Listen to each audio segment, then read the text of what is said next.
oftentimes the people that are closest to the problems are also closest to the solutions. So when we're trying to figure out what we do next to advance energy justice, we need to listen to people who are experiencing the energy injustices. I'm Carolyn Parrs, communicator, coach, and host of Just Power, a podcast about creating a clean energy future without leaving anyone behind. Join me as we explore the technologies, policies, and human stories that can make clean energy not just sustainable for our planet, but accessible for everyone.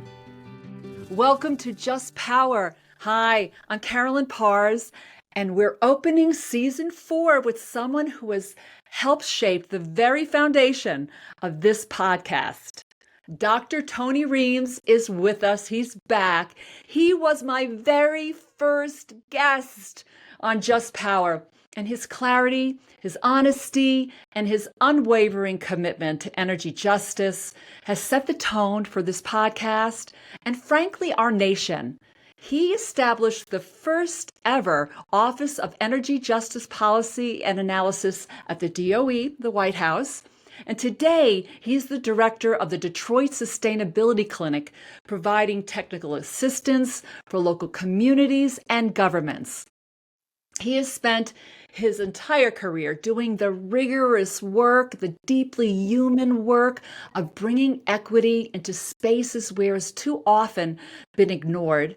So with all that has transpired this year, with the rollbacks and the cuts and all that's happened, I wanted to begin this season with someone who understands both the policy mechanics and the human realities of energy burden to help make sense of where we are now and what the path ahead requires of us. So welcome, Tony. Oh, Carolyn, welcome to you to being full circle, right? This is I know. a full circle moment, I think. And I know we'll get into the conversation, but the optimism that we had on that very first podcast. Right out the window now. Hey, my. But there's still a lot to be. Here we are. We're still standing, right? Isn't that what they say? Yeah. So I'm so glad to be back, and thank you for all the great work you've been doing with the podcast. Just thank you. Exciting conversations that are really getting us to think about the role of people in this very technical energy system. And so thank you for centering all the voices that you have over the last season. Thank you. I totally appreciate that, especially from you. So let's dive in. The very first question I asked you literally a year ago, right, was I asked you to define energy justice, right? And you called forth the participation of communities and also repairing the harms from our existing system. Now, here we are, a year later. I just want to ask you, just to get us going, would you add anything, any nuance to that definition? Has anything shifted for you based on what we're seeing now with policy and on the ground? Yeah, the fundamentals are still there, right? I think the core understandings of energy justice remain true. And I think this moment highlights and amplifies why understanding what energy justice is so important. And I think also because we were able to elevate energy justice at the federal level, you see now at state and local levels engagement like never before. Energy affordability was like a main factor in the most recent elections, right? We never heard politicians really hone in on energy and electricity prices like we heard just last month. And so, I think it remains true that we want people to participate in decision making. We want people to have equitable access to this transition, to clean energy, to new technology. But those harms are still there, right? And we see as the new technology rolls out that communities are still disproportionately impacted by decision making. And so that participation, it comes back to that. How are people engaged in the process and what benefits they get from this transition? And so that might be the one thing that I add to it, in addition to the participation, is that people are actually getting benefits, right? Yes, it's kind Yeah. of like baked in from the beginning, Yes. right? Yeah. Yeah. Yeah. Yeah. So, so would you call this a turning point, perhaps, where energy justice really becomes it's grassroots, it's state-led versus this Yeah. federal policy where we saw a big equity framework that was built on, on a political foundation and Yeah. dismantled Yeah. overnight, right? Yeah. Wow. I think I have a longitudinal perspective on energy justice. And so Okay. I often tell people I kind of bookend my work um, from these crises points, right? So initially, understanding how we begin to address equity issues in the energy space came out of the energy crisis in the 1970s. And this was where we began to see these disproportionate impacts of, at that time, it was both fuel oil for heating homes and gasoline, right? So in lower income Right. communities, communities of color, those prices were much higher than they were in wealthier, wider communities. There was less access in poor communities of color. And so you saw state and local action on that then grew up into the federal level where we had programs like LIHEAP and weatherization being created, right? And so we can learn from that period, and I think we did, right? We saw very similar instances during the economic recession, 08, 09, when President Obama and Democratic Congress passed the American Recovery and Reinvestment Act, using those federal programs to then address energy access and affordability issues at the local level. Kind of went away after that funding went away. Still a lot of action state and locally. Mhm. But then we had the climate crisis when we came in with the Biden administration, and again, trying to use the levers at the federal government to support state and local efforts. And so Yeah. we're in one of Much those the way it's low, supposed yeah, to work. we're in one of those lulls again, Hmm. which means that the efforts of activists and community groups and state and local entities, kind of have to amplify and supplement the work, kind of build a case for the next policy window. I think that's Okay. a huge learning this time. I often talk to people about Project 2025, and like, sometimes people laughed about that document, but that was a Yeah. true government proposal, right? Those were folks, the writers were Mm. people who knew government, who understood government. They cited the work that we were doing in the Biden administration as, like actual documents, like real citations, right? Right. Of things that they Right. needed, that they wanted to roll back or get rid of. And so Hmm. those who are pushing for energy justice, environmental justice, climate action, we have to do the same thing, right? The great thing about this country, hopefully, is that we do have these election cycles, Yes. and so yeah, so we have to be ready with our Project 2028 or 2029, to either take the good things that we did in the Biden administration and amplify those, and really think differently about what needs to change, because some of the systems have been blown up, and so we have an opportunity to build that better like we originally wanted to do, but like do that in earnest this time. So, Tony, if you had a moment to speak directly to the people in the positions that you once had, right? Federal employees, state energy officials who know that communities are being compromised right now. What is the uncomfortable message they need to hear from one of their own, like you? Wow, that is a really great question, because I've not thought about what I would say to any new political appointees. So just for the listeners, I'll say that um, my deputy director for energy justice role no longer exists. So I wouldn't have that specific Okay. counterpart to talk to. And Is the Energy Justice Department still? I know it was hanging on there. It wasn't Yeah, active, but it's yeah. still there.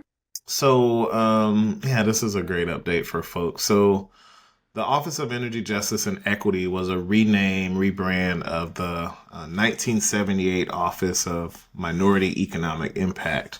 And again, that was an office that came out of that energy crisis that I talked about. And so it was Okay. a recognition of price gouging in minority communities. And so the Department of Energy created, or Congress created, an office in the department to actually address that. And so that was our first kind of federal um, energy justice action, even though we weren't using that term back then. And so the office statutorily still exists. When the Trump Okay. administration came in, they took it back to the original name from the statute, Office of Minority Economic Impact. However, most of the people that were hired to do the new energy Justice 40 mandate work are no longer there. And All so right. the office does manage the kind of civil rights and employee equal opportunity efforts of the department. And so it's my understanding that those folks are still around, with a few folks that do work on minority business and minority educational institution work. Yeah, so Back to the 70s, right? Is that what we're started, saying? yeah, back from the 70s. And Okay. so kind of the core element of folks that the office had. Although the research team, the Energy Justice Policy and Analysis team, is part of that 1978 statute. Not called that, but the office was supposed to have a research team. And so Okay. that's what we built out during the Biden administration. Um, so, yeah, I would say if I were to speak to some of the political appointees that are in the current Department of Energy, um, I would say, take the words of your secretary to heart, right?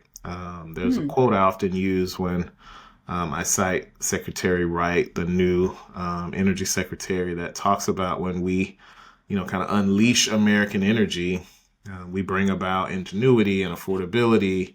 Um, and I say, well, if you believe that, there's nothing more American energy than solar and wind. They still focus on geothermal, I guess, because it's drilling. So drill, baby, drill. But yeah, that community aspect of energy, distributed energy that we were pushing so hard in the Biden Mm. administration, it did unlock American ingenuity. It did begin to bring energy prices Costs down. down, right? Yeah, and so Yeah. if you believe that, then you continue to work and you build on it. You don't roll back, right? Right. I tell people that, those of us who are clean energy advocates have to figure out a way to counter the argument that the sun doesn't always shine and the wind doesn't always blow. Right. So we need Love something that. clever. We need something more clever to say either about renewable energy, or we need a clever way to talk about fossil energy. Because again, it's not like frack natural gas and it immediately turns into, kilowatts, And it right? takes 5 years to create a gas plant, right? So that's why I'm like, these arguments, they aren't necessarily based in fact, and we just have to continue to be truthful about the work that we're trying to push and advocate for, show the Mm. research, but also then find very plain ways to talk about some of this stuff, and that's a challenge, right? Because it's not easy, right? It's not like Mm. yeah, it's not easy to explain, or and it's not simple to explain. But the affordability challenge is very simple, right? And if we can show that renewable energy does bring costs down, um, but then Exactly. but then the tough part, Carolyn, and this is another reason I was kind of inspired by the most recent elections, was that people begin to think about the importance of our regulators, like the Public Service Commission, right? Because Right. even if we're bringing the cost to deliver energy down, these rate cases that are happening in every state, people still see their energy costs go up, right? And so if we look at the Right. trends, energy has been increasing. The cost of energy has been increasing for decades. The cost to deliver that energy may be going down. The cost of Yeah. certain technologies may be going down, but we haven't gotten the rate structures right to make energy affordable for everybody. And so I think that's a new frontier. I send kudos to my friends and colleagues down in Georgia who, really put the Public Service Commission like on people's radar. For many people who, probably Didn't even skipped that know. part of the Right. ballot many years, right? And so, and then in states where the commissioners are appointed, people are thinking about how they, reach out to their legislators, reach out to their governors to say like, hey, this is kind of the characteristics of people we want on the commission. So that's another frontier while we're kind of in this lull period of kind of local state action that people can take.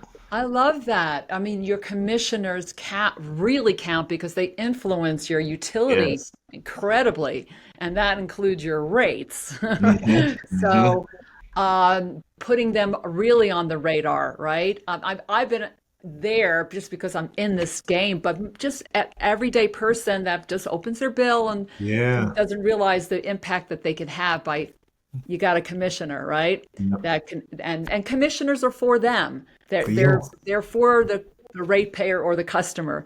So I love that. Thank you for that. What would you say to a CEO? Maybe it would be the same thing. What would you say to a Mm. CEO, right? Right now, if you can be like maybe an off the record, what would you say to a CEO Mm. of a utility right now in this moment we're in energy? Yeah. Yeah, I think CEOs of utilities need to remember they're providing a vital service, right? And what that means is that people should have um, continuous access to this vital service, right? And so their Mhm. ultimate goal, in addition to, if they're investor on utility, I know they have a responsibility to their shareholders, right? But how do you Right. put your customers on an equal playing field as your shareholders when you are providing such a vital service? Like, we can't do anything almost without access to energy, right? And That's right. so, in addition to profits, lives are on the line, right? So it's not your decisions don't just impact the profits of the company. Your Mm, decisions are impacting people's lives. And it's life or death for some people when it comes to yeah. energy. And so I just think CEOs should also grapple with that. And I know many of them probably do. And I've seen, you know, CEOs talk about that. But I think that is an element that I would, love to have a real conversation with a utility CEO about is like, how do you grapple with, these kind of what seem like very separate objectives, but they're totally aligned, right? Yeah, yeah, yeah. Um, when I last season had Ben Shelton, right, on eSource on, and he had just come back from a conference, I think their conference, and they Yeah. had a few CEOs or C-suite around a table, and the number one thing that they said and needed to do was listen to their communities more, right? I mean, which is what you're saying. Yeah. Actually, it's sitting down with their communities and Yeah. understanding the needs, right? Even in the design stages, like when you're going to put a substation up or create something like right from the beginning, like baking that in. So I love that. That's what to me is incredible piece that I would love to see happen more instead Yeah. of just going right, like kind of listening in on a listening circle and then continuing on in the process, Yeah. but having impact. Yeah. Um, You think about, um, I think what's so unique about utilities is that, they have these defined territories, right? So like they have a constituent base that, often in most states have no other choice, right? And so the role those companies could have in communities. I think about like how when I grew up in South Carolina, we were a big textile community and Burlington Industries, Reeves Brother, these big textile industries where like everybody in the community worked. And you got your turkey and Thanksgiving. It like those were like company towns, or they Hmm. were true, uh, they were true community, neighbors or partners, right? And I think utilities have the opportunity to do that. I know a lot of them do it through their foundations, Yeah. but that doesn't touch everybody. Like it's the utility bill that touches every single person, and there's an opportunity. Like if you knew who the CEO of your utility company was, um, and kind of knew that they cared, I don't know. I think people would view this totally different, right? Yeah, totally. Do they have time to be on the radio or on the commercials, or and some of the bills, like every quarter they send out a letter. I don't know what the opportunity. Yeah, yeah. I see them doing that with their employees very Yeah, well. And but yeah, like, what about yeah, the communities that they're yeah, serving, right? yeah, yeah. Yeah. Because that's what I've been thinking about a lot, Carolyn, since the election. And I had a colleague of mine from Brown University come visit us here in Ann Arbor, Miles Lennon, that just wrote a book about solar and people's connection to solar, and how if we don't deploy solar right, we create some of the same kind of energy inequities that were created with our fossil Hmm. system. But like, how do we reconnect people with energy in a way that makes it really a part of people's lives, right? And so we're making decisions. We know the company. We have these feedback opportunities to say like, hey, there's this transformer in my yard, and the cover's falling off of, like Right, like who knows, people don't know a lot of the infrastructure that's like right in their yards and in their neighborhoods. And right. two, if there's something going on, they don't really know what to do. Or and so I've always had this dream about working with community groups, and mostly youth, because I'm thinking like we start with kids, but doing a walkthrough of a neighborhood and helping kids identify the energy infrastructure and kind of understanding like why is this here and what does it do. I love that. And I think it'll just shift like the next generation and how we think about energy. Um, and that's what, yeah, I feel like again in this moment of trying to figure out what's next, what's the future we build. Part of that is connecting people to energy in a way that goes beyond the bill, so we can, Beyond the yeah, bill. beyond the Project bill. Beyond the Bill, okay? You heard it here first. I know we Okay. got it. You're Dr. ready, Tony yeah. Reames. I love that because we flip the switch on and we flip it Yes, off, or we power yeah, up our iPhones or whatever phone we have, yeah. and that's it, right? And we need a lot of Remember, it. like we all had. I think we might have talked about this, but like I can remember as a kid, so growing up in the '80s. So again, coming out of the energy crisis and how we were thinking about conservation at that time, like all through my elementary school, we had those stickers around the light switch that was like, don't leave me turned on. It was like it was a little, Right, a little kitschy, and like probably had some adult innuendos that I didn't understand as a kid. But it was, right. it was like teaching, and then we all had them to take home to our parents so we could put them up at home, so we remember to turn lights out. And I remember my parents were always like unplugging stuff, so we had this understanding of like all these things are using energy, and they impact the bill, and so these are the things you do to reduce that consumption, and we definitely are getting away from that now. That's right. Yeah, I love that, reintroducing that in some way, yeah, especially with what I want to touch on is the data centers and what's mm, happening around AI, yeah, right? We need more energy than ever. right? And we're hearing about 1, 2, 3 gigawatt data Yeah. centers that are enough to power a entire city.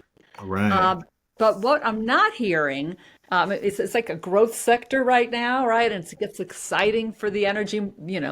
industry. But we're not really talking about what comes to the true costs of these Yeah. developments and how Mm. the communities will be impacted from this data center that shows up when they Mm. build and then when they leave, right? So what do you think about that? How? Yeah. Yeah. Is this the next boom town, right? Is this the next boom town? Yeah, I can remember when, and this was maybe a decade or so ago, when kind of Northern Virginia was having this huge data center boom, right? And people were concerned Virginia. about it, but it was super localized. And Hmm. so I can remember folks there kind of raising issues like, oh, these things are coming up overnight. And it wasn't for AI, it was more for like all our storage and our Amazon shopping Right. and, and all of that. And so again, the data center issue, while not new, is growing exponentially. And I think the power of social media and things are making people aware of it in ways that they might not have been, right? And so it's very similar to any other type of development, that early, often engagement with communities. Mm. But they've been able to get, and they being, the developers of these data centers, to get sweetheart deals with Yeah. state and local governments, because we're in this kind of economic, challenged time, that some people see any type of development as good development, right? And that's, like you said, a growth industry right now, and so you can create some jobs, some taxes versus no, because most of them are getting tax breaks in the Yeah. places that they're locating. But so some taxes versus no new taxes is appealing to folks. But if we go back to how we started this conversation about the definition of energy justice, um, Hmm. that participation Yeah, in the decision making process, that's and right. the benefits, right? Like, you know, is justice being able to say no to something, or is justice being able to be included in the discussion and then getting some benefit from it? And I think it could be both things, Yeah, right? I If do. Yeah, if something is going to come to my community, if I don't have a direct benefit from this data center, like, is my data being stored there? Am I in a construction job there? No, but that's my neighbor now, so is there some benefit that I get from this being beside me versus just a bunch of burden and harm? And those are the conversations I feel like we're not having. And when communities say no, and then there's a lawsuit that then Yeah. overturns the will of the local government, Mm. without any type of compensation for the community, I mean, that's just building more and more distrust between, government and the people. And so, yeah, I Totally. think we got to figure that out. It's Definitely. really back to, bringing them more into the decision, really in the decision making and explain the whole. Yeah. See, energy is so complex. Sometimes it's just, explain how it even works can be Yeah. complex, right? For so many, which I love. Like right when they're kids and students, starting to teach them about what is energy and how that Mhm. works. I think that's like a great idea. Um, so Have yeah, you have you had a lot of folks talk about the potential innovation? Because I think the conversation, a lot of it has been just how burdensome these data centers are, right? Like, no data center should be using clean water for cooling. and they use a lot of water, right? Yeah. Yeah. I mean, maybe Mm. they should be located near our wastewater treatment plants, and so they can use some of the wastewater to cool the data centers.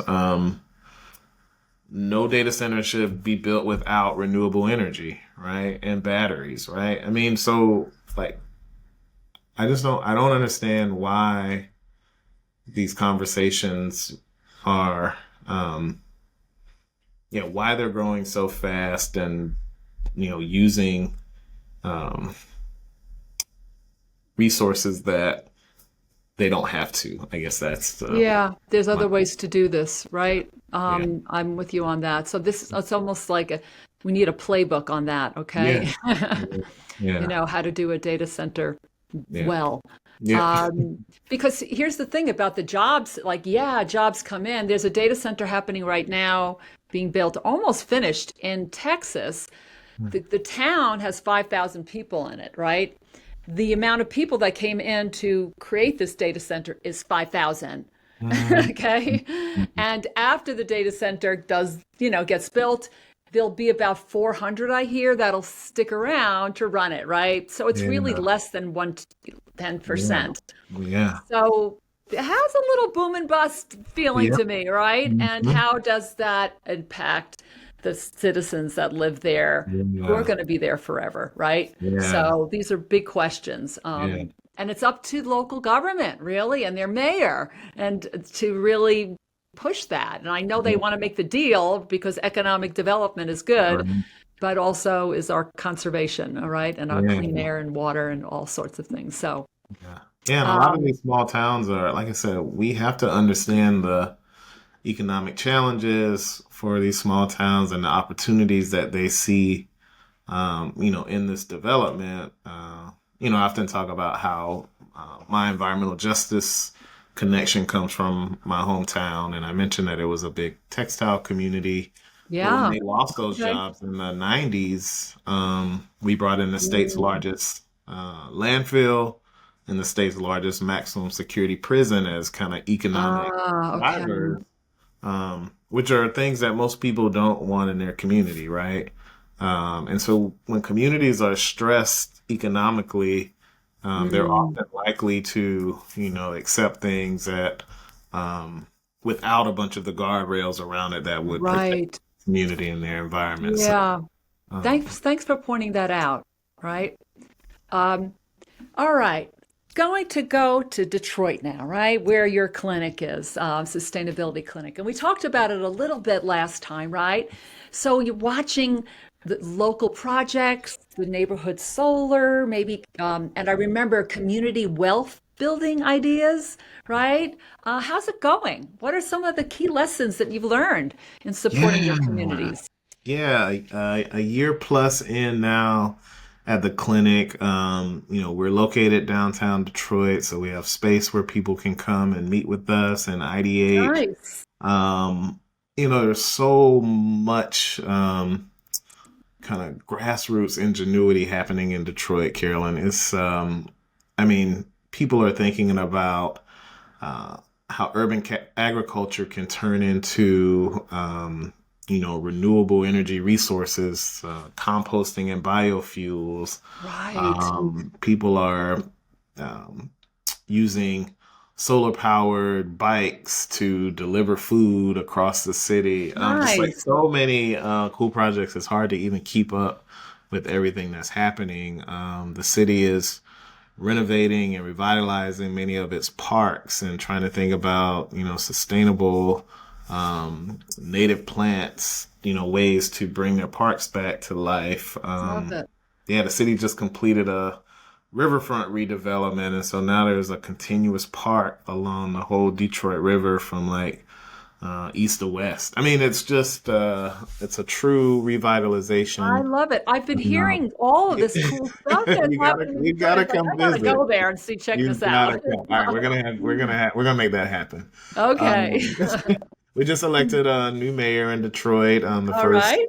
female mayor, first mayor in like over new mayor in over a decade plus. And she has some exciting opportunities and ideas about how to continue the renewal of the city. And then you brought up the solar neighborhood projects. So for folks, it's 5 neighborhoods that Hmm. volunteer to host solar farms that will power municipal buildings. They Nice. just did the first ribbon cutting about a week ago. And what's beautiful about this is although the solar energy does not go to the homes that are neighbors to the farm, the residents were brought in to help design what the solar farm would look like. And then they're also getting Love it. community benefits through home retrofits, through some might get rooftop solar.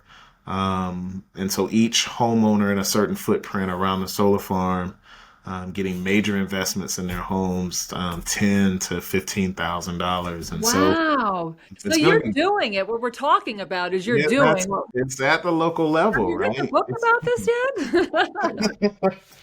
stay tuned, Come but on, have you been been but on the show circuit? We can talk about this. yeah, But but I'm this not this kidding. is the Like how to opportunity, do right? it, Yeah, right? this is these are the I think these are going to be the blueprints for Love how it. we kind of mirror local efforts with community efforts, bringing together utilities because our utility is the developer of three of the communities, Okay. and so again, while we may have issues with some of the things that are happening in our utilities, there are opportunities for collaboration, and I think again that's the opportunity they have to talk about more, right? Like how are they being a good community partner, a good community neighbor?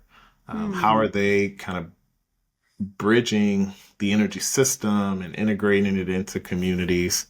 Um, what's going to be the relationship with the neighbors and these community solar farms? Like one neighborhood wanted it to have agrovoltaics, and so they're designing the farm so people can grow things under it. Another community didn't want to grow under it, but they did want it to be like kind of meadow style and have pollinators, and so that they could see butterflies in the spring and summer, right? And so, Love it. so yeah, just I'm excited to see these projects develop. Um, to kind of understand what is this new era of urban energy infrastructure. Right. Yeah. Yeah, urban energy and infrastructure. That's so amazing. You hear a lot in the rural, even like this Yes. is happening right in the city. I love it. Yeah. Um, so, given everything we talked about today, right? Federal retreat, community strength, which you're talking about, even new pressures on the data centers, on energy, and the resilience we're seeing on the local level. What gives you hope right now? Mm, mm, yeah.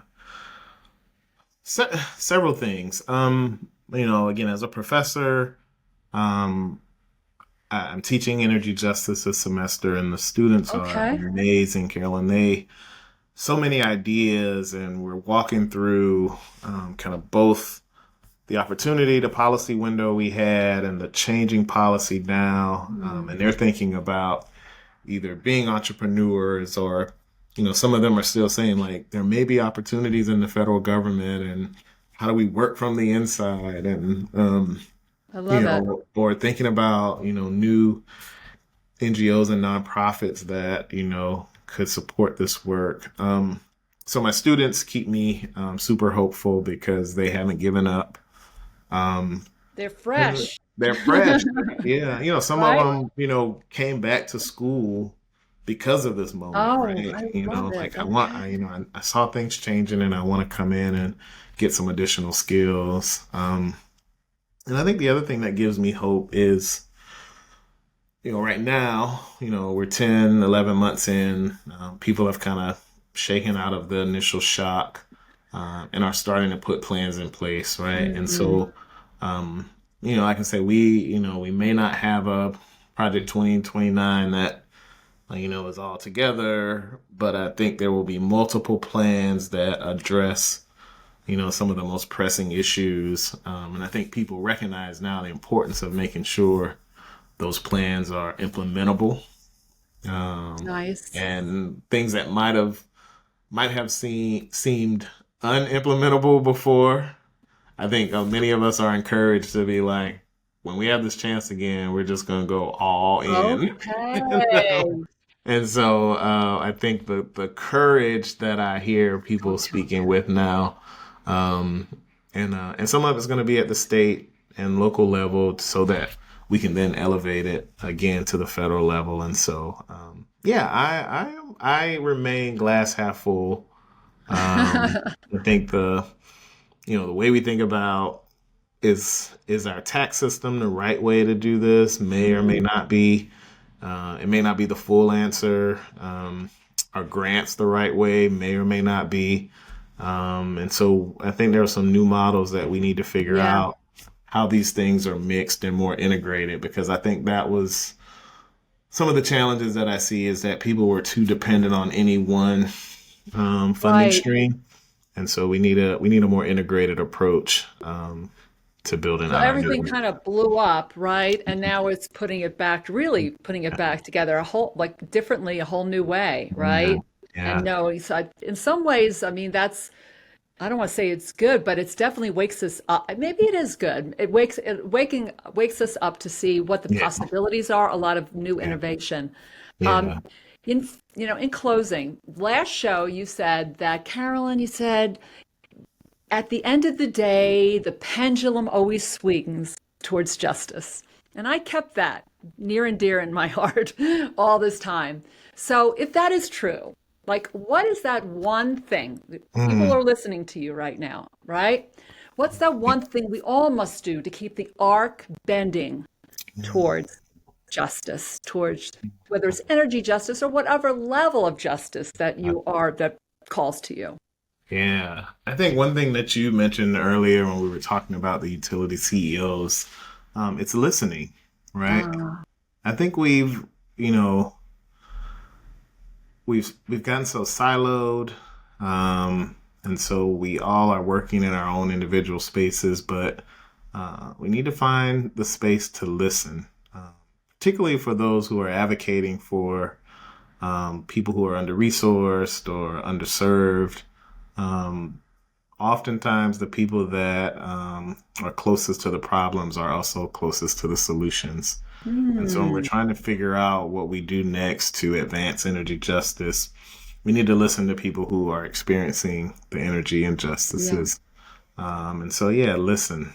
If we can all just pause, maybe put our phones down for a bit, stop asking AI questions, and actually go listen to real people, I think the answers that we're looking for will actually get Hmm. them. Okay. Thank you so much, Tony. Thank you so much for coming on, and that answer as well. It went right into my heart. And thank you for tuning in. Tony has said on the last show, he said that this is a once in a generation, right, opportunity to do things different right now in our energy transition. And it is. So whether you are a paying ratepayer customer or a policymaker or a student, right, or a community activist, you do have the power in this moment. So use it. Ask those questions. Attend a meeting. Email your commissioner, right? We talked about commissioners today. Yeah. Subscribe to this podcast. And or check out your neighbor, right, who might be struggling right now. So change is not inevitable. We need to move into action around this, but it's absolutely possible to happen because we're seeing it. Tony just talked to us about all that's happening in Detroit. I want to hear what's happening in your city as well. Because remember, we are all in this together. Thank you for joining us. If you enjoyed this episode, make sure you subscribe to Just Power wherever you get your podcasts. And if you really loved it, leave us a review and tell everyone you know about our podcast. It's going to take all of us to create a clean energy future that leaves no one behind.